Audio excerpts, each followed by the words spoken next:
Good morning, guys. It's Chris from the Ultimate Recycler. I'm at the shop this morning. It's Monday morning. I've had a pretty busy weekend and I have a little bit of a kind of a challenge to myself this morning, and I thought you guys might like to come along for a look. Basically, what I have to do is pretty well reorganize this shop because in the van is a large table and a cedar chiffonier, an antique cupboard. And I need to get them out of the van because I want to do a load of scrap to Melbourne soon, a load of metal. And with the van being full, well, it's not full, but I need to finish it off. Because what happens is I go and buy a deal, I go and clean out a shed, and I kind of take a few things out, and then the rest of it just sits in the van for a few weeks until I get round to it. And then if something crops up that I need the van for, it's a bit of a pain. So this morning, it's going to be a pretty warm day, but I thought I'd get onto this fairly early. We're going to try and empty the van out the front. I'm going to try and move this bed and reorganise everything in the shop and hopefully set it up ready for trade next weekend. So at this stage, I've only been opening weekends. There's my current sign with our COVID conditions in Australia. It all gets packed up down the aisles, and you can see I don't have a lot of spare room in this shop at the moment. And what I need to get out of the van is a huge big extension table that I'm thinking will fit in the middle here. And I'll probably pack that old hospital bed up for now. Unfortunately, I've jammed a lot of stuff underneath there that shouldn't be.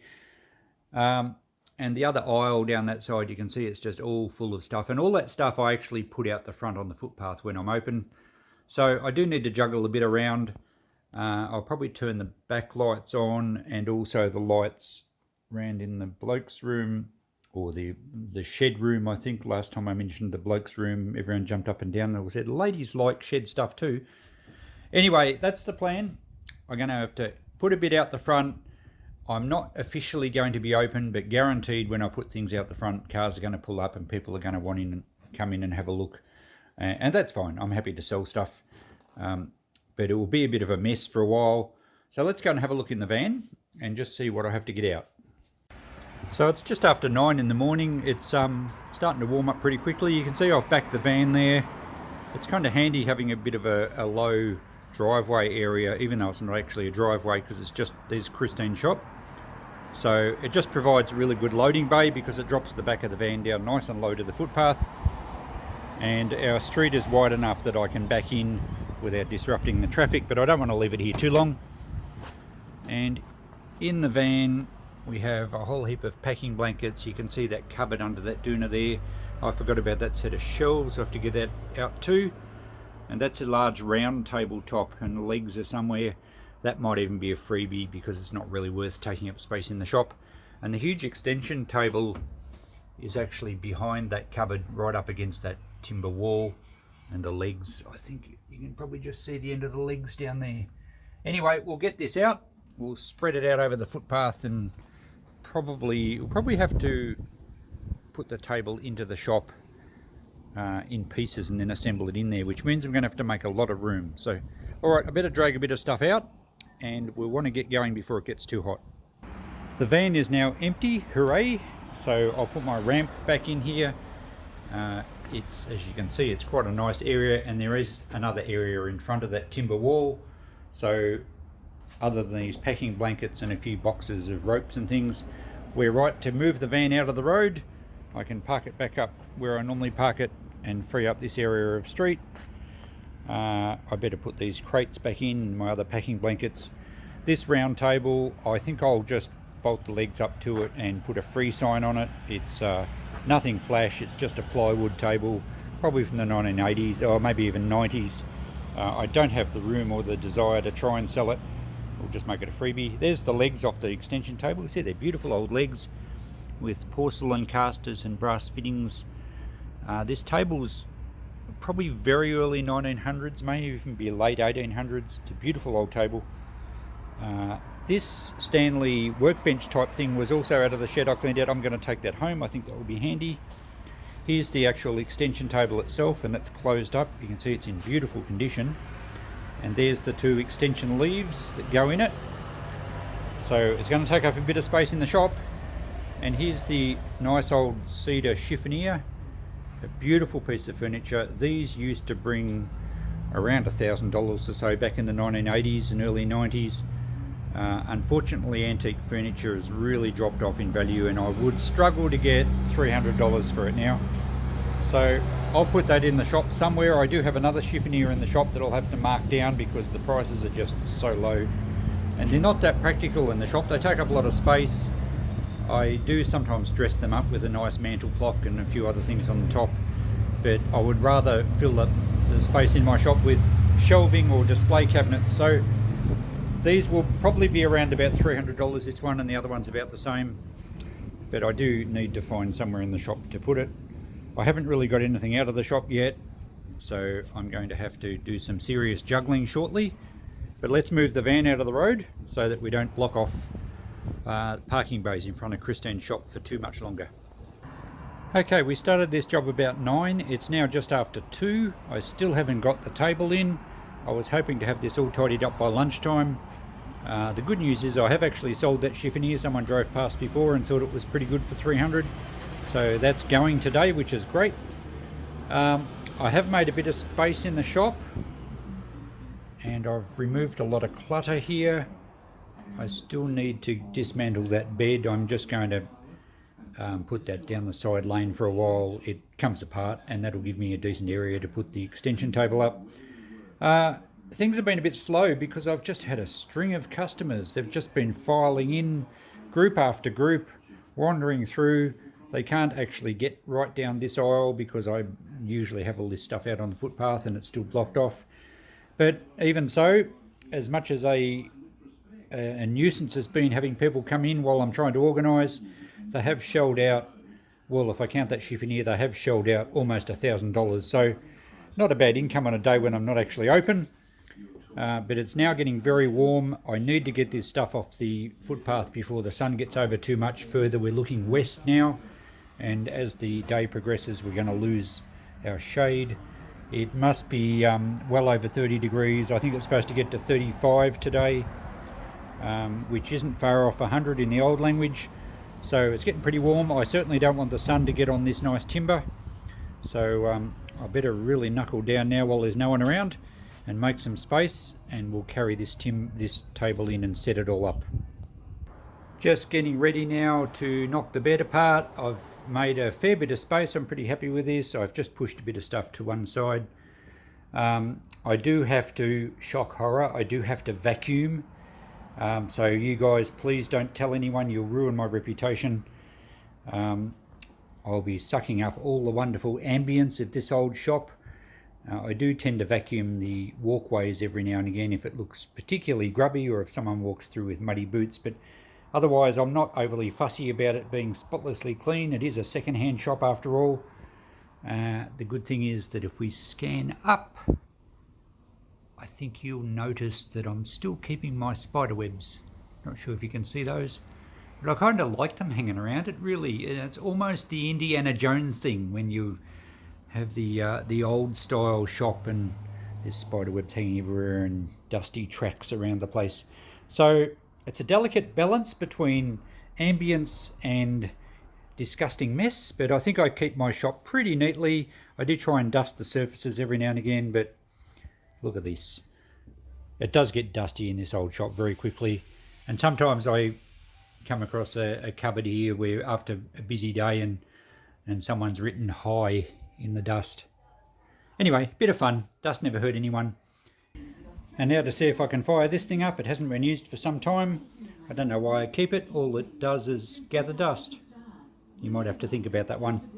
Okay, let's get to work. It's just after 4 p.m. I feel like I've wasted the whole day, but I guess I've achieved what I wanted to, and I've actually, my cash tin's pretty happy. There's the table, and that's not extended. I need to find the little crank handle. I'm not sure where that went, and we'll put the 2 extra leaves in it. It's very, very glossy. I think someone's had it refinished, and it's a bit over the top if you ask me. Antique furniture shouldn't quite look that glossy. But anyway, it's in great condition. I love the legs on it. We'll put the extension leaves in there, and I've got enough room to spread it out in the middle of the shop now. It'll be a bit of a feature. I'll probably price it up pretty high. It would have been worth probably a few thousand back in the peak times of antique dealing. I'm not sure what I'm going to get for it. I might see how it looks when it's all set up. I might put something like 750 on it, and that way it won't sell super quickly, and when it does, it'll be well worth emptying the shop to make room to get it out. So there we go. That pretty well ends today. I will show you what it looks like once I get the leaves in it. And what else do we have to do? I'm not sure really what the purpose of this video was, really just to bring you along for a bit of mucking around in the shop today. And it turned out quite profitable and reasonably productive. Good morning, guys. It's the next day and I need to finish off this little episode. I have found the crank handle, which is this part, and I'll show you how the table actually unwinds and opens out shortly if you haven't seen one. I also found these, they're known as piano insulators. They're basically just little cups that sit on the floor so that the casters of the piano or table will sit in them to stop them rolling around. It has the added advantage of lifting the table a bit higher because this one's quite low. Now sometimes you find antique tables are low because they used to have porcelain casters and they've been broken and taken off, and that drops the whole table by about an inch, inch and a half sometimes. Sometimes with timber legs the bottom gets a bit of rot or split and someone will cut them all off to suit. This one is actually complete and original, but it is still quite low, so we kind of need these little, well, they're little pads, I guess, that are going to raise it probably about an inch and a half again. So they were with it when we bought it, so I'll put them back under there. Okay, now let's get the crank handle, and there's a little spot one end with a little square shaft. If hopefully the light's okay there, that's better. And basically it's just a really long threaded shaft that winds the halves apart and together. I'll show you what it does.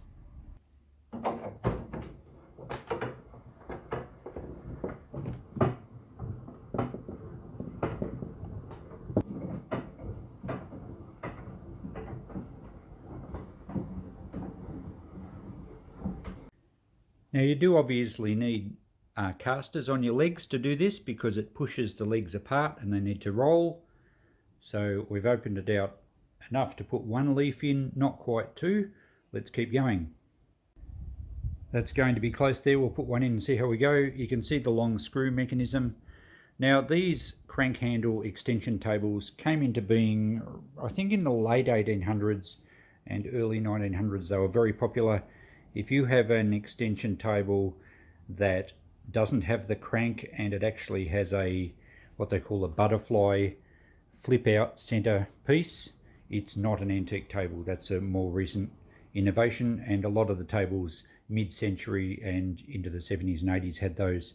Even though they may look antique, it won't be an antique. Alright, let's put the leaves in and then we wind it up a little bit and secure the whole table. There we go, both in. Now they locate on dowels, so there's a dowel that side and a hole that side. You do have to probably make sure that the leaves are in the right position, although they should be pretty well interchangeable, but some of the dowels might be just slightly out. Remember, these tables are handmade. So now we've just got to wind it up, close up the gap. It will compress the joints a little bit. This one's pretty good. I think the leaves have been in this all the time. Quite often you find an extension table where it's very rarely extended and the leaves might be stored in the shed or a different spot of the table, and the table may cop a little bit of light through the window and fade, and the leaves end up a different colour, which looks a bit dodgy. These ones are pretty good, so I'm going to leave it fully extended. Let's just close it up. And there we have it all together, fully extended. What a magnificent looking table. I think I'm going to price it up to about $9.50, just purely because it's going to be a feature in the shop for a while. I kind of don't want to sell it, the first weekend, but I'm not going to knock back the money if I get it. But it's going to make a great feature. It measures just under 8 foot, fully extended, so it's a good sized table. I guess it would probably seat about 10, I'm not too sure on that. It's a lovely height now that we've got the little glass insulators, piano insulators under the feet. It doesn't roll now if you lean on it. We have the original winder, so what a beautiful table. Anyway, thanks for coming with me, guys. I hope you've enjoyed that. We've mucked around for a day and a bit, but we've got a really nice table in the shop. It's one I got in a shed house clean that was relatively cheap, and I could discount it, but look, I like to have my shop having a bit different feel every so often. I'm happy for it to sit around for a couple of months. If I get sick of it, I'll be discounting it. I might even go as low as 500. Look, worst case, I could throw it on eBay and take what I get. That's the beauty of my business. When I buy in bulk, it doesn't really matter when you have to liquidate things, but if you happen to get lucky and get your top dollar, well, it helps pay the bills. Thanks guys, thanks for watching. We'll catch you next video. Bye for now.